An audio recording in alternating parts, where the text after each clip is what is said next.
Ingat kayo kapatid, nakakasakit ang kalungkutan. Nakakamatay ang kalungkutan. Pero ang Diyos na muling nabuhay, siyang nagbibigay sa atin ng panibagong buhay, lakas at tuwa. Lumapit ka sa Kanya, manatili ka sa Kanya para pagkalooban kayo ng panibago gana. Amen. Nananatili sa piling ng Panginoong Jesucristo upang pagbabayan ang gawain ng Kanyang simbahan, upang samahan tayo sa pagharap sa lahat ng mga paghihirap at pagsubok. Tumawag tayo sa Kanya na may ganap na tiwala at sabihin, Panginoon, dinggin mo kami. Panginoon, dinggin mo kami.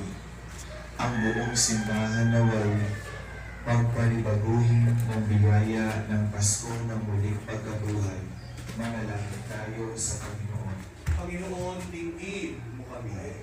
Sa lahat ng tao sa mundo, naway maibigay ang kapayapaang ibinigay ng Panginoong muling nabuhay sa kanyang mga apostol. Manalangin tayo sa Panginoon. Panginoon, dinggin mo kami.